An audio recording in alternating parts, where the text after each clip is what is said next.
Notre paracha, la paracha de Vaïetse, commence et se termine par l'attribution de noms. Et tout au long du texte, on y retrouve de nombreuses attributions de noms. Elle commence par le nom d'un lieu, où Yaakov a une révélation onirique. Il nomma cet endroit Beth-El, la maison de Dieu. Et se termine également par le nom d'un lieu, où il a également eu une révélation. Il appela cet endroit Mahanaïm. Entre ces deux récits, la paracha est emplie de noms donnés à des personnes, des enfants de Yaakov, qui deviendront les tribus d'Israël, et à des lieux, Galaed, Mitzpah, etc. Ces attributions sont souvent accompagnées d'explications qui justifient le nom en fonction d'un événement ou de l'état émotionnel de la personne qui les nomme. Le Sforno, un des grands commentateurs italiens, exégètes italiens de la fin du XVe siècle, nous enseigne néanmoins qu'il semble que les explications données aux noms dans la Tanakh, dans la Bible, soient souvent des interprétations symboliques plutôt que des étymologies. Le nom des personnes et des lieux existant souvent déjà préalablement et la Torah ne fait que leur attribuer un sens nouveau, en lien avec les événements de notre histoire, les événements fondateurs du peuple d'Israël. Le nom évoque une portée, une vocation, une attente, un sens. Et dans cette optique, nous essayons de comprendre aujourd'hui le nom de Mahanaïm, figurant à la fin de la paracha. Après que Yaakov Avinu soit parti de chez Lavan, où la Torah nous raconte « Des anges de Dieu le rencontrèrent » et Yaakov dit lorsqu'il les vit « C'est un camp de Dieu » et il appela ce lieu Mahanaïm. Ces versets marquent un moment clé pour comprendre la relation spirituelle entre notre ancêtre Yaakov et la terre d'Israël, ainsi que l'importance des lieux où l'homme rencontre les forces spirituelles. Nous allons analyser cela en 2 points. Le premier, d'un point de vue linguistique. Que signifie le terme Mahanaïm ? Pourquoi ce mot est-il au pluriel ? Le second, d'un point de vue plus ontologique. Quel sens peut-on retirer de ce mot-là pour notre époque ? Il y a un désaccord entre les commentateurs sur le nom de Mahanaïm. Nos sages offrent différentes interprétations sur la signification du nom Mahanaïm. Rashi, le grand exégète de Troyes, au XIe siècle, explique que ce nom fait référence à 2 camps d'anges. Un camp en dehors d'Israël, en exil, et un camp en terre d'Israël. Les anges de l'exil ont accompagné Yaakov jusqu'à la frontière de la Terre Sainte. Et à partir de là, les anges de la Terre Sainte ont pris le relais.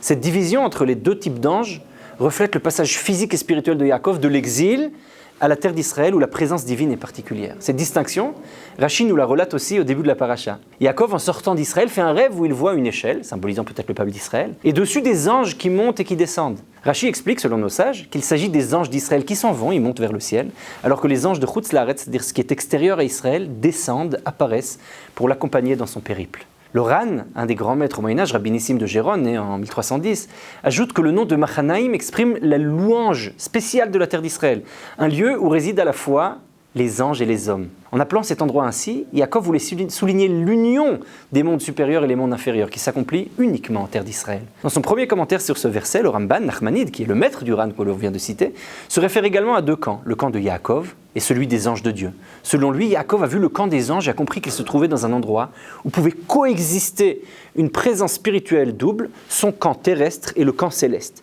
Scalbert, puis à sa suite André Nair, appelleront la double demeure. Ainsi, Yaakov exprime la compréhension que chaque camp d'Israël, qu'il soit physique ou spirituel, de l'ordre du monde des idées, pour le dire dans des termes platoniciens, reçoit la bénédiction et la protection divine, la providence divine. Cependant, dans son second commentaire, le Ramban, Nachmanide, affirme qu'il y avait 2 camps. Non, 2 camps, un seul camp. Un seul camp qui lie tout le monde, c'est le camp de Dieu. La raison pour laquelle le mot est Mahanaïm au pluriel, c'est simplement une forme linguistique qui marque la pluralité de la vitalité. Comme Chaim, la vie, qui est au pluriel, Lo, Maïm, qui l'est également, la pluralité de la vitalité est toujours plurielle. Et ce n'est pas en raison de l'existence réelle de 2 camps, il y avait un seul camp. Selon lui, dans cette seconde explication, il faudrait dépasser la dialectique visible pour rechercher l'unité divine voilée dans la pluralité de la vie. Le Radak, Rabbi David Kimchi, au XIIIe siècle, identifie la ville biblique de Mahanaïm, mentionnée plusieurs fois dans les livres prophétiques, dans Yehoshua au chapitre 13, dans Shmuel 2 au chapitre 2, et avec l'endroit où Yaakov a rencontré les anges. Il dit tous les endroits dans la Bible où on parle de Mahanaïm, c'est le même endroit. Il s'agit d'un lieu liminal. Dans Yehoshua, il marque la séparation des territoires des tribus de Gad et Ménaché. Dans Shmuel 2, c'est là où David fuit son fils Avshalom d'une part, et c'est là où ce dernier, Avshalom, nomme Ishboshet comme roi.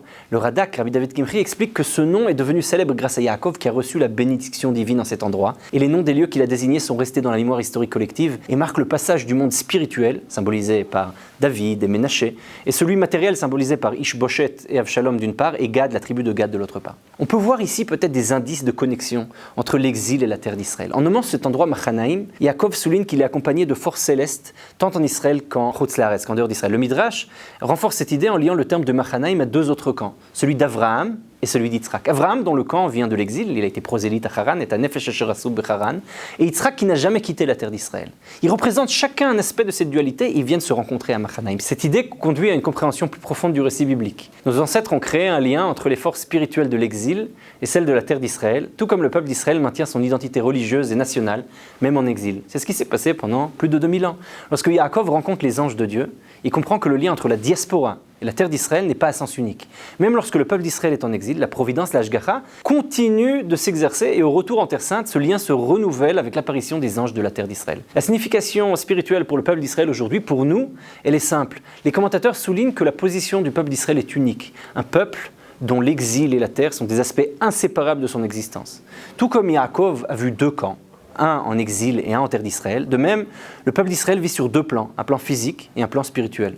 Le retour en terre d'Israël que l'on vit aujourd'hui est toujours accompagné de nouvelles forces et de providence divine, sans rompre avec les racines spirituelles qui ont pu se développer dans l'exil. Comme le dit le Rav Jonathan Sacks, de manière extraordinaire, être juif, c'est rejoindre le voyage de notre peuple, la longue marche à travers les siècles et les continents, de l'exil au retour à la maison. Notre identité en tant que peuple est donc Machanaïm, une combinaison de l'histoire longue de l'exil et de la vision du retour à Sion que nous vivons aujourd'hui même. Un événement biblique dans des temps modernes.